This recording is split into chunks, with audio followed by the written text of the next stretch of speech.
Hey guys, welcome to the channel and the YouTube and wherever you are. If you're watching on Open Carry Texas or Texas 2A Attorney or the Pentuple TV, as a matter of fact, let me go ahead and just bring out the elephant in the room here. Who's this guy? Hey, my name is Ryan Francis Chena, also known as Pentuple online, and I am the previously mentioned attorney that CJ has taken on. So we'll be partnering up and doing a lot of work together soon. So Texas 2A Attorney is now plural.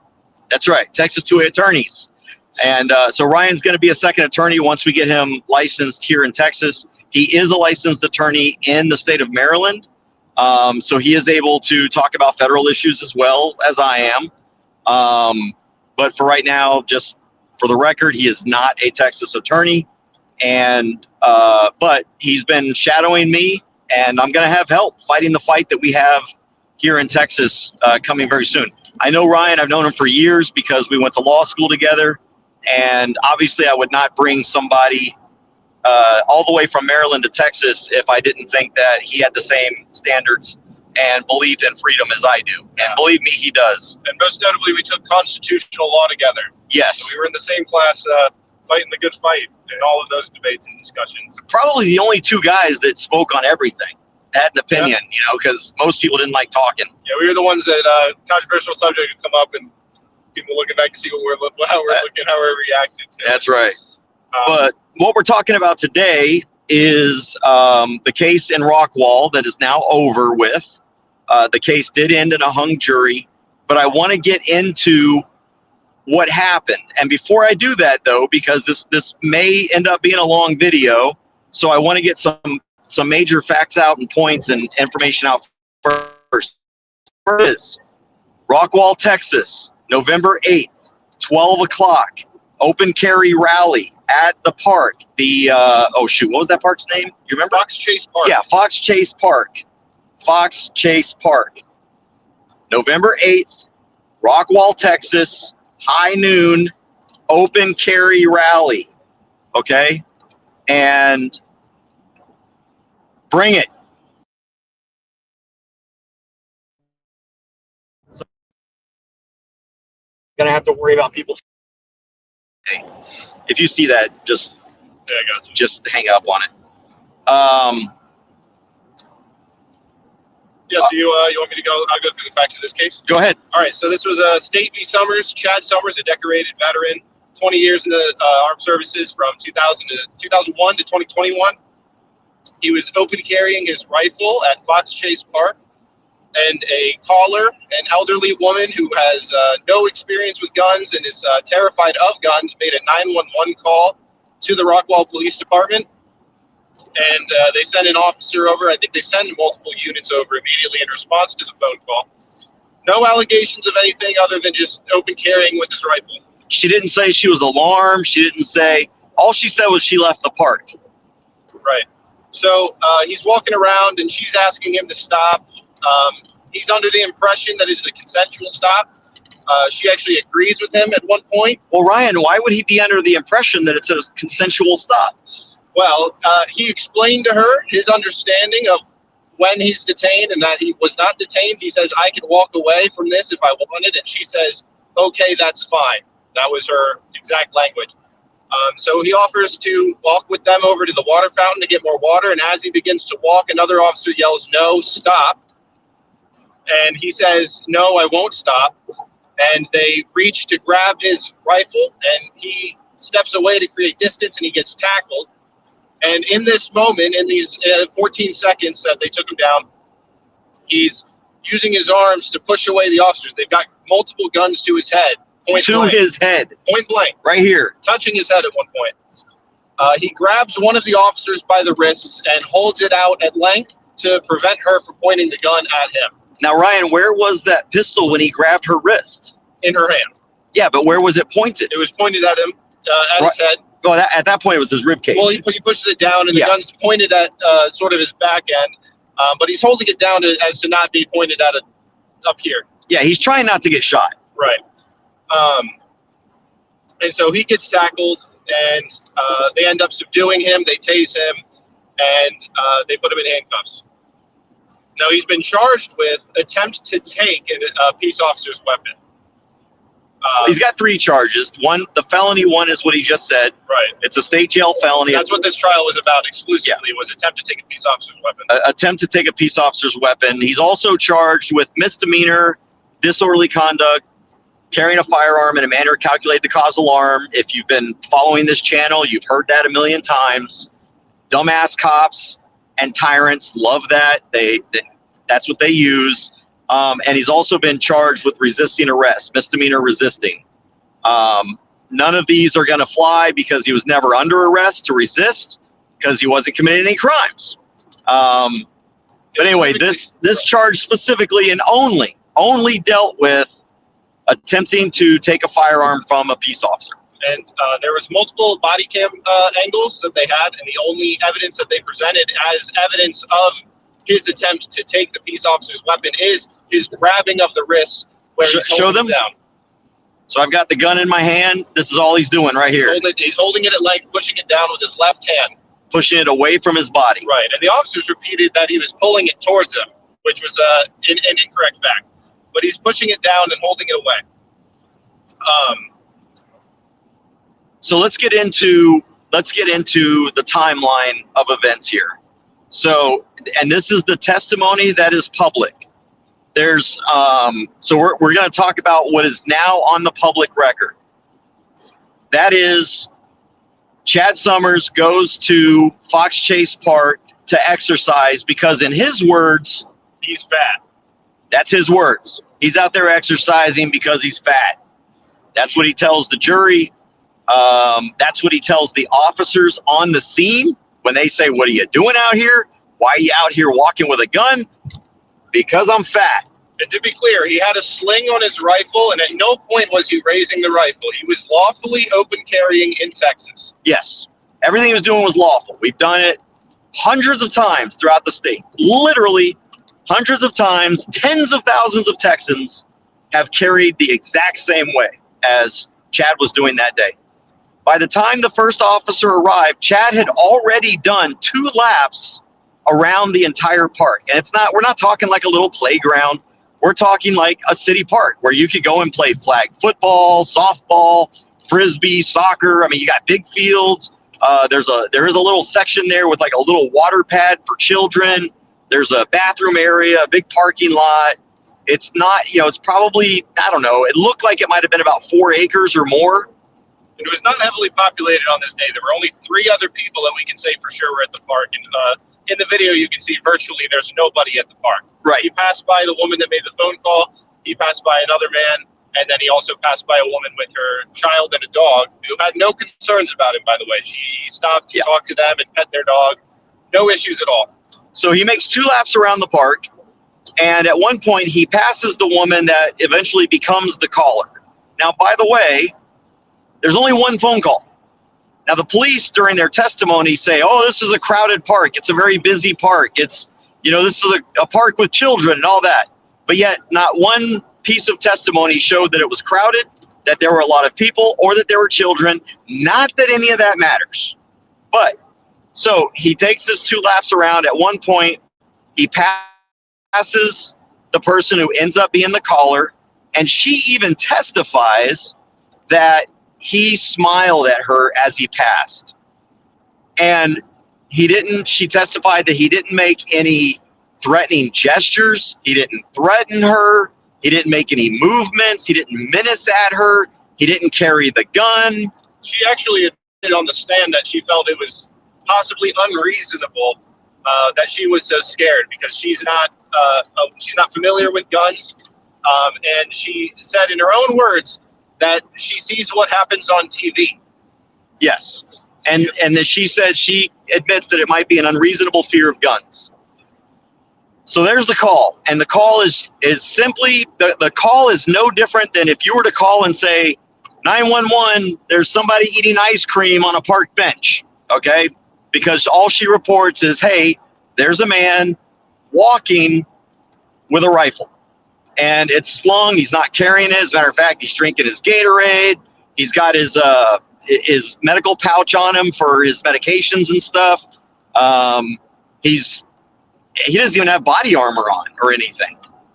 So there's the phone call. So again, he's already done 2 laps. First officer arrives, Officer Doss. Officer Doss is a 2'3" midget officer who supposedly served in the Marine Corps. Now I say supposedly because at one point in the video, I'm sorry, she's 5'2". I was off a little bit, but you know, a munchkin's a munchkin. At one point in the video, he introduces himself by his nickname, which is Fubar. Now, for those of you in the chat, and I can't see the chat, it doesn't look like I can see it. I don't even think you can see it. No, we can't. But if you have served in the military and you do not know what FUBAR means, raise your hand. Okay? If you've not served in the military and you don't know what FUBAR means, raise your hand. Because I think pretty much everybody knows what FUBAR is. But yet Officer Doss, who is supposedly a 5-year Marine, was in the Marine Corps for 5 years, so she probably melted the ends of the MRE containers for a living. That's probably what she did in the Marine Corps. I don't know if she did that, or maybe she was the one that stirred the shit in the mixed it with diesel and then lit it on fire to get rid of the shit. I don't know. I don't even know that she had combat experience, but no Marine that I've ever met in my life didn't know what FUBAR means. But hey, she testified she didn't know what it means.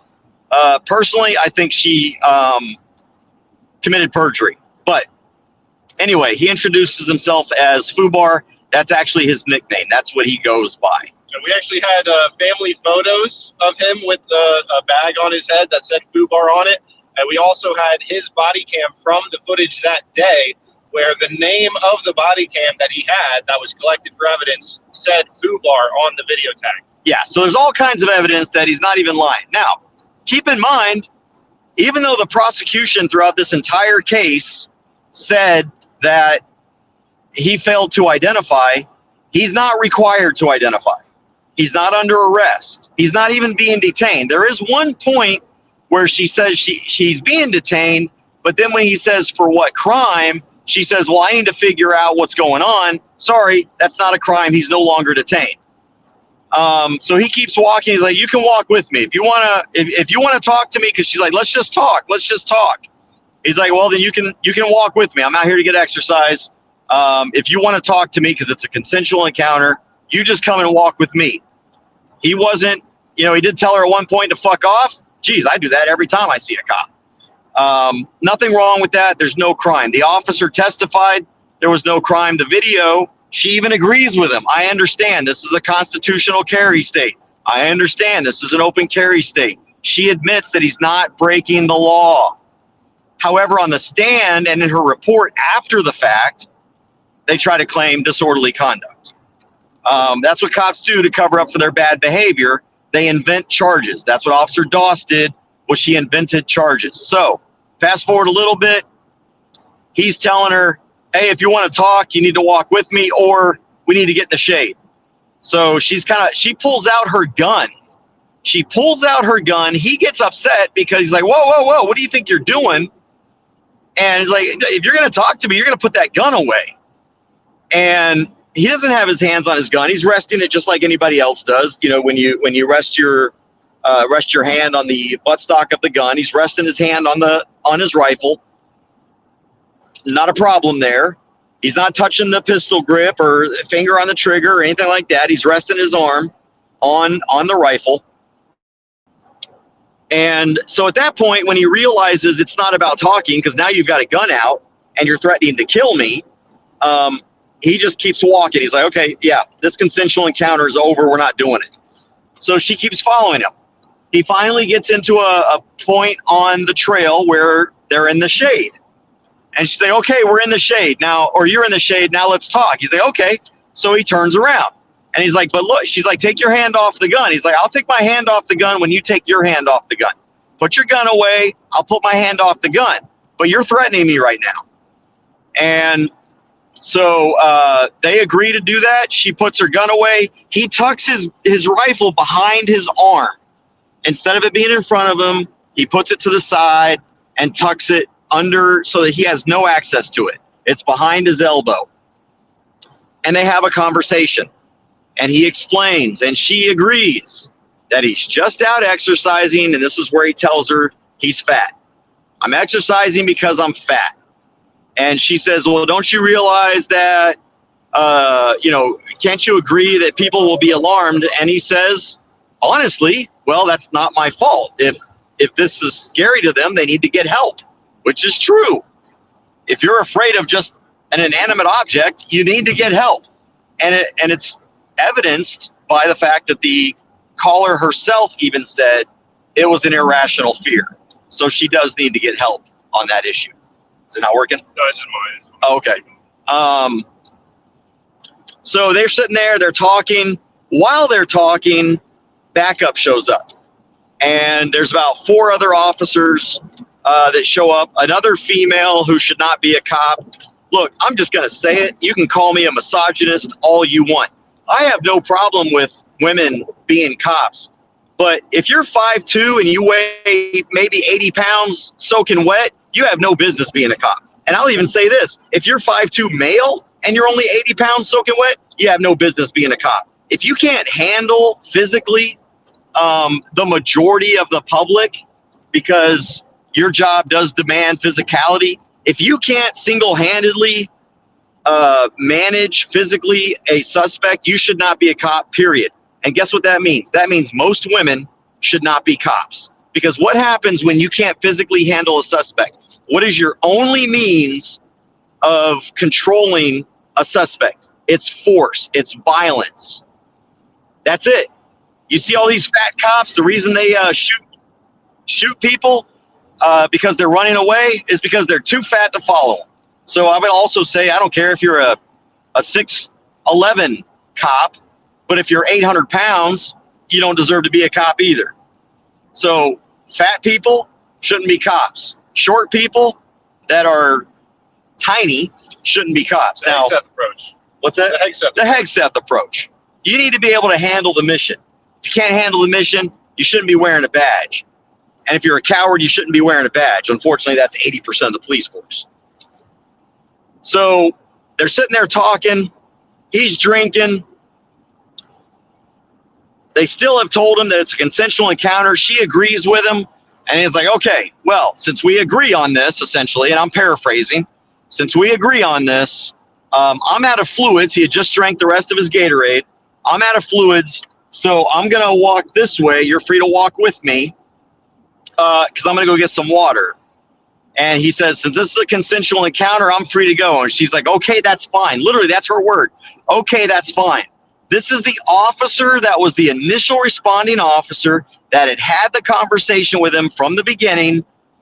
It's the officer in charge of the scene that tells him it's fine for him to leave. He starts to leave. The other officer, the male with the AR-15, who butt strokes him in the head multiple times with the buttstock of his rifle, says, no, you're not, or was it, wait a minute, or you're not going anywhere, or something like that. Essentially, he says, you're not going anywhere. But the other officer had already said, that's fine, you can leave. So he's already got conflicting information there. And this was immediately after. So he says, if I want to walk away, I can walk away right now. And she says, okay, that's fine. And he starts walking. Immediately follows that up with, okay, well, if we want to keep talking, let's move this way because he said, I'm out of fluids and I need water. And he starts walking. So he starts walking, and then that's when the male officer yells, no, you're not going anywhere.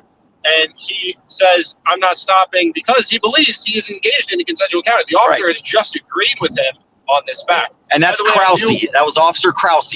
I do have chat, and I am in chat. And so if you guys have any questions, I will bring them up and ask them to CJ. Okay, good.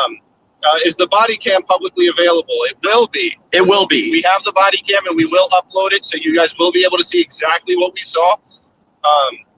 And remember, this charge is attempts to take a peace officer's weapon. Yeah. So regardless of how you feel about the open carry of a rifle, regardless of how you feel about him not complying perfectly with every command that was given by the officer. What we're looking at here is the grabbing of the wrist and whether in that action he was attempting to take the officer's weapon. And we haven't even gotten to that point yet. So we get to the point where he says, okay, I'm going to keep going. Some other officer who's completely unrelated with the stop, just a backup officer, says, no, you're not. And at that point, he says, no, I'm walking. And Officer Lawson at that point, the other female that has no business wearing a uniform, unholsters her gun, grabs him, sticks the gun to his head. Sticks the gun to his head. And they start fighting. And she's like, let go of the weapon. Now, at one point, he tries to run because now he's got a gun stuck to his head. And he tries to run because he's scared for his life. And that was the testimony, that he was afraid that they were going to kill him. Because now he's got a cop saying, I will fucking drop you, bitch. And then another one saying, I will shoot you in the head while there's a gun to his head. And so at that point, he grabs the wrist of the gun that's stuck to the head, pushes it away. It gets pushed back into his side. He pushes it away again. And now there's a fight. He's controlling the wrist of the gun that's trying to kill him. And that's Officer Lawson of the Rockwall Police Department. Is the first one that grabs him at the same time she's holding a gun, starts fighting him with a gun to his head. He's lucky to be alive. They wanted to murder him because he exercised his right to end a consensual encounter when he was breaking absolutely no laws. So now you've got Officer Lawson trying to tackle him and kill him because she said on the body cam, I'm going to shoot you in the head. And he's saying, you have no reason to shoot me. You have no reason to shoot me, as he's pushing the gun away. So while he's got that wrist grabbed, that's what the officer... Now, keep in mind, those of you that follow this channel, you know, you've seen enough videos that if there's a suspect going for an officer's weapon, officers are yelling, he's going for my gun. He's got my gun. He's going for my gun. Hell, officers will do that even if you're not going for their gun because they want it on camera. They want the jury to hear their lies. Just like stop resisting.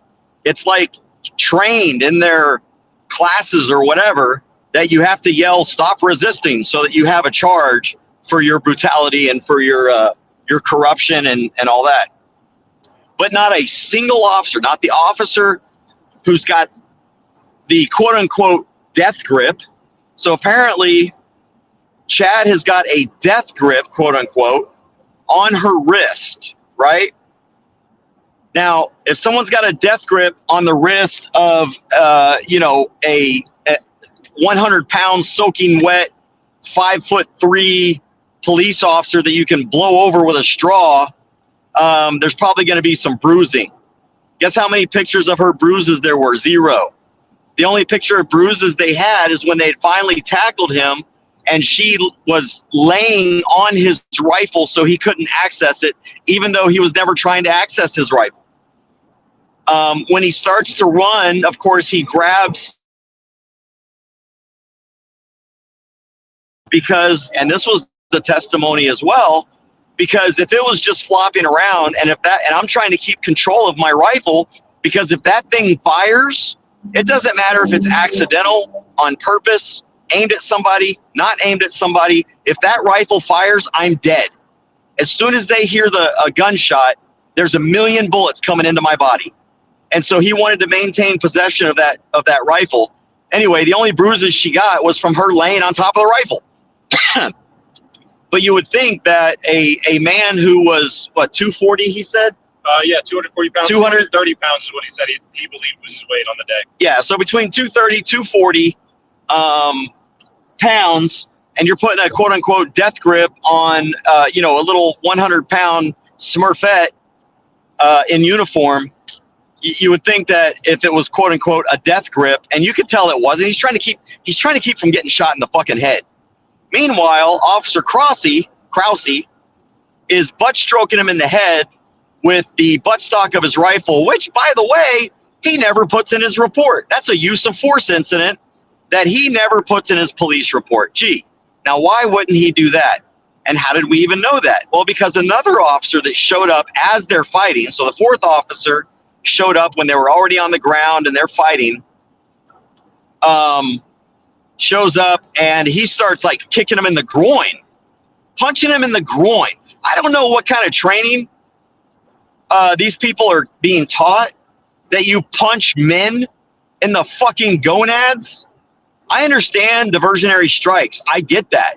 But you don't fucking mess with a man's genitalia or a woman's genitalia. Can you imagine if he said, oh, I was punching her in the pussy to try and get her to stop moving? Do you think these officers punch women in the pussy? No, but they're punching Chad in his dick. And also, to be of note, these are the officers who also are training officers. Yeah, these are field training officers. These people are training other officers to punch you in the dick so that you can't have children because you want to end a consensual encounter. All right. And just to get some of you in chat, I'm in chat. I'm there as Pentuple TV. Go ahead and give me a follow as well if you guys. Yeah, follow Pentuple TV. That's Ryan. Content. We do a lot of MAGA content. A lot of similar stuff overlaps with this. But we got $5 from Intellectual Iconoclasm. Thank you, sir. And I'll get to your question in just a second. I'm going to ask this other one first because it'll be a quicker answer.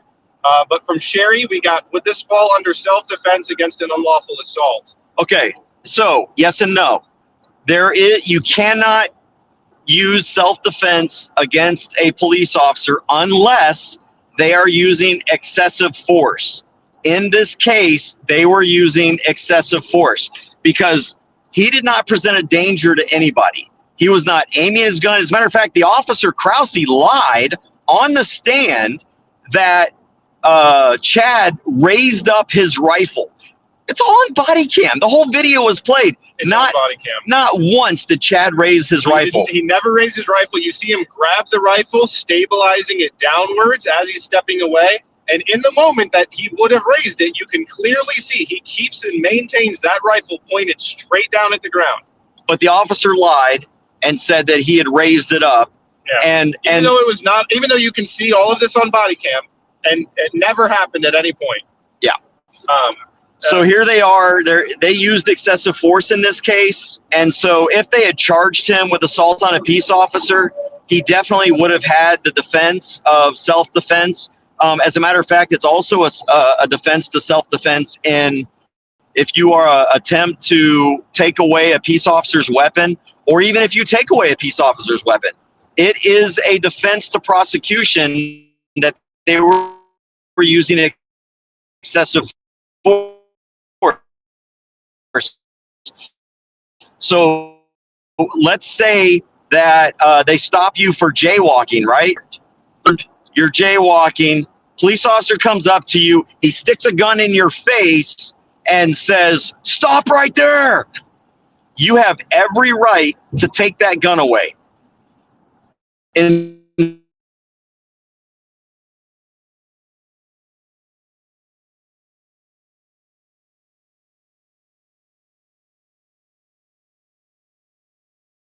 self.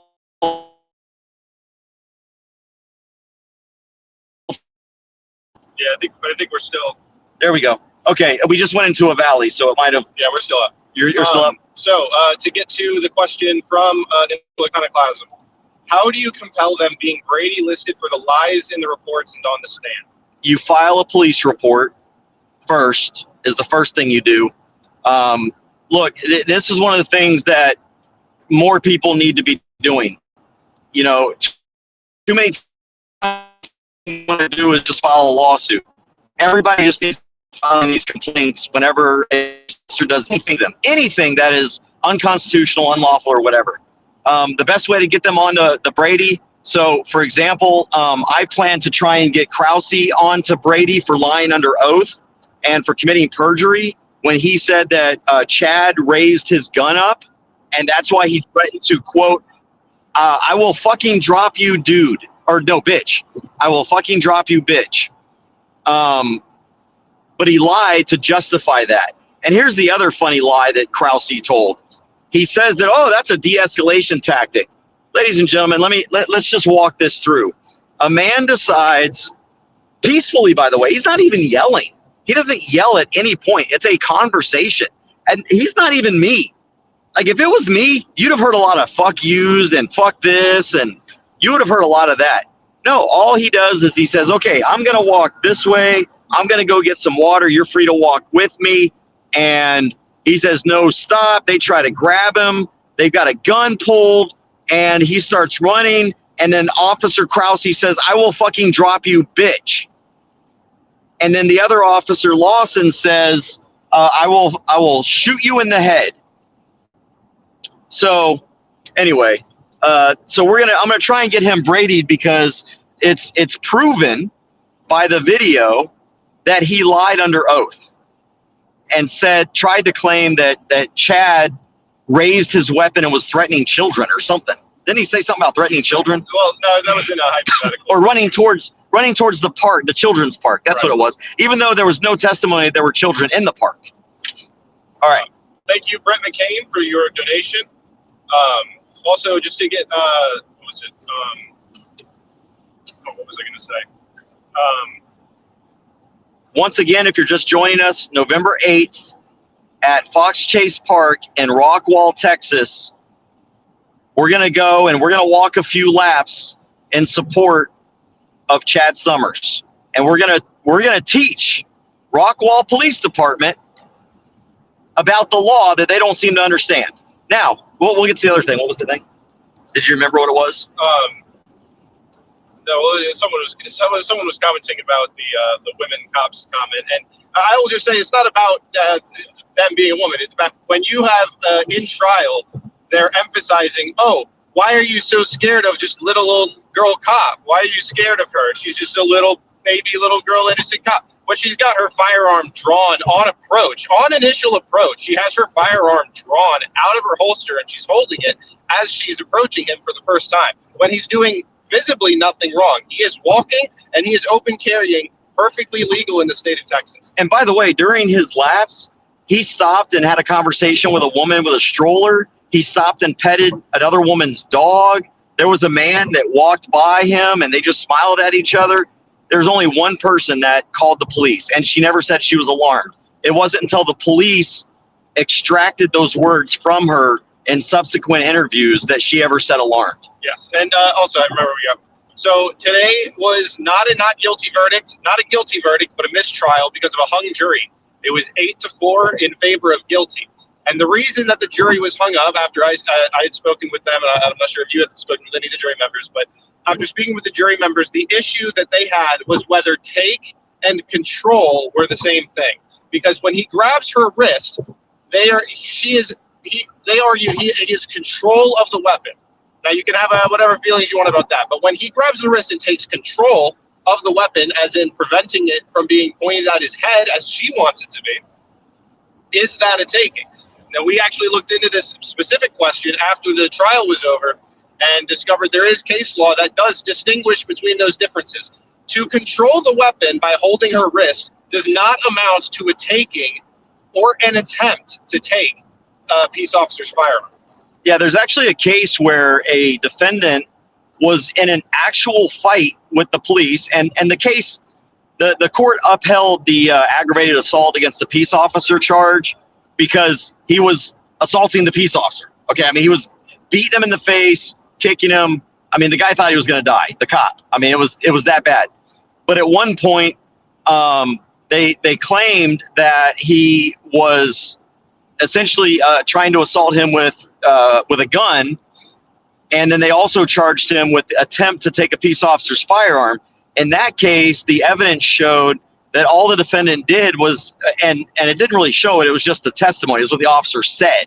Nothing ever showed that he had his hand on the holster. He just said he felt a tug and he saw the defendant's hand on his holster. And the court overturned that conviction because having a hand on a holster, he's got to do something more in furtherance of trying to take a firearm. Putting a hand on a holster is putting a hand on a holster. It's not an attempt to take a firearm. Putting a hand on a wrist is putting a hand on a wrist. He never once moved it up towards the gun. He never once tried to flip her wrist around so that she'd drop it, and he grabbed control of it. All he did was push it away. Now, what's interesting is they tried to say, no, he was pulling it towards himself. Why the fuck would you pull a gun into you so that you can be shot when your other free hand is on the opposite side of a police officer who's trying to tackle you? Even if he wanted to, he couldn't get around and take her gun. It's just physically, physics, by physics, it's just impossible. And when we put out this body cam, you guys are going to see everything that we saw, and I'm sure that you guys are going to feel exactly the same way. And to be specific about the grip, her right hand has the gun, and his left hand has it grabbed like this. Overhand grip like this, pushing it down. She's trying to angle the gun towards him, but he's holding that wrist and holding it at arm's length. His other arm is not anywhere near this. In fact, his other arm is actively flailing on the other side. He's keeping it up. You have other officers with guns pointed at his head, and he's flailing his arms over here because he's falling backwards as they tackle him. He's not even pushing anyone away with his free hand. He's literally keeping it up to show I'm not a threat. Like his whole hand the whole time. I mean, it's moving around, but that's because they're trying to tackle him. But he's keeping his hand where everybody can see it. He's not reaching around. He's not reaching down on the police officer trying to grab her taser or her baton or her belt or her ammo or her radio or anything. He's keeping his hand up the entire time. So how do you, if I've got the officer's wrist here and my other hand there's another cop in front of me trying to tackle me, my other hand is off to my side, how am I going to get the gun from this position? How am I, even if I wanted to, how is this in any way going to help me get the gun? So, and you guys, I mean, I'm sure you guys know it's not hard to imagine what it looks like when somebody is trying or does take a police officer's weapon or take their firearm. We've seen this. If you guys watch a lot of body cam, you've probably seen people try to do that. This is very clear. And here's the thing: the burden of proof here is beyond a reasonable doubt that he knowingly and intentionally attempted to take this weapon. In this case, you have him grabbing the wrist and pushing it down to prevent himself from being shot. If and that's by the not way, a case where you have reasonable doubt about his intentions, that he wants to grab that firearm and pose a threat to the officers with it, then I don't know in any case where you grab an officer's wrist that it couldn't. But if you don't know, let's go to the expert. What did Officer Lawson, the expert here, say about his actions and pushing the gun away? That they were what? They were reasonable. That they were reasonable. Right. The officer herself, when asked if somebody was pointing a gun at your head, wouldn't it be reasonable to want to push that gun away so that you didn't get shot? Yes, it would be reasonable. So if he believed that he was going to be shot, don't you think it's reasonable for him to try and push the gun away? Yes. And the point is that it is possible, whether you have the knowledge of the intent or not, it is possible for that wrist grab to be done in a defensive maneuver. It is not inherent that every time the wrist is grabbed, it is because that subject is trying to take the firearm from the officer. And he had his hand on her wrist for all of 14 seconds. Thank you for the $5 donation. We'll check out that case and maybe talk about it in another video. We're going to be starting a podcast here soon as well, me and CJ. So stay tuned for lots of more content coming soon. And by the way, he only had her wrist for 13 or 14 seconds. Yeah. We will upload the body cam, and you guys will be able to see exactly everything that we saw. I don't think it's. If this is not a case where you have reasonable doubt that he was taking the firearm, because I would argue it's clear that he wasn't. Obvious that he was not trying to take the firearm. He was not in a position to take the firearm. He's actively being accosted by multiple officers and swinging defensively, trying